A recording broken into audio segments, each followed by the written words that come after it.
এক রাতের জন্য আপনাকে চাই? আরে অপু, তোমার কাজ হয়েছে? আরে মুচি, তুমি কি দেখাচ্ছ? না না স্যার, কিছু না, আসলে আমার মাথা চুলকাচ্ছে। আরে আমি যে এতগুলো শপিং করলাম, ব্যাগ কোথায়? মনে হয় দোকানে রেখে এসেছি, যাও না নিয়ে এসো। তুমি এসব কি চেক করো না, তুমি এখানে থাকো, আমি আসছি। এই মুচি, তুই আমাকে কি বললি? তুই একজন অফিসারের স্ত্রীকে এক রাতের জন্য চাস? এটা বলতে তোর ভয় লাগলো না? এটা না লিখলে তো আপনি আমার কথা গুরুত্ব দিয়ে শুনতেন না। ম্যাডাম, আপনি আমার কথা শুনুন।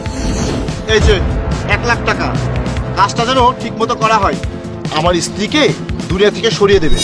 আপনি একদম ভাববেন না স্যার, আপনি শুধু তাকে এখানে নিয়ে আসবেন, তারপরের দায়িত্ব সব আমার। ঠিক আছে।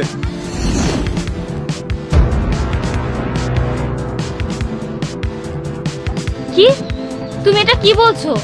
আমার স্বামী আমাকে মেরে ফেলতে চাই? এটা আমি বিশ্বাস করি না।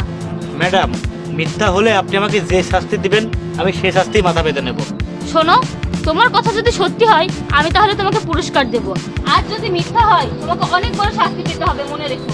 আরে অপু, তুমি এই মুচির সাথে এত কি কথা বলছো? আরে কোনো কথা বলছিলাম না, টাকা দিলাম। তুমি ব্যাগ এনেছো? হ্যাঁ এনেছি, চলো যাই। হ্যাঁ চলো।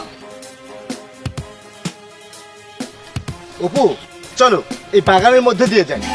সোজা রাস্তা থাকতে হবে, এদিক দিয়ে যাবো কেন? আরে ব্যস্ততার জন্য তোমাকে সময় দিতে পারি না, তোমার সাথে হাঁটতে ভালোই লাগছে। এদিক দিয়ে গেলে একটু বেশি সময় হাঁটা যাবে, চলো। আজ তুমি এত রোমান্টিক হয়ে গেলে কিভাবে? যাই হোক চলো। এই দাঁড়ান, আপনাকে এখন মরতে হবে।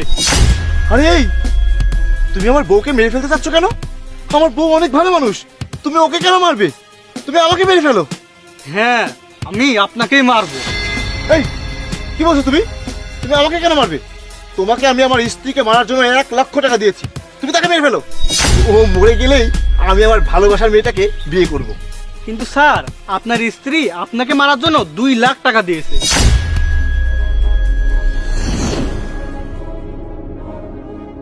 এই যে ভাই, এই ম্যাডামকে আপনি মারবেন না, এই ম্যাডাম খুব ভালো মানুষ।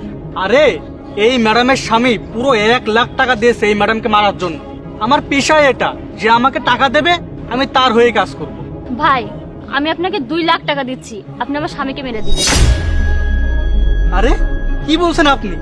2,00,000 টাকা দিলেন? ঠিক আছে, আমি আপনার স্বামীকেই মেরে দেবো। ভাই, আপনি এখান থেকে যান, আপনার কাউকে মারতে হবে না। আমার স্বামী যে নিজের মুখে স্বীকার করেছে, এটাই যথেষ্ট। ও যেটা করেছে সেটা যদি আমি করি তাহলে ওর আর আমার মধ্যে পার্থক্য কি থাকলো? আমার স্বামীকে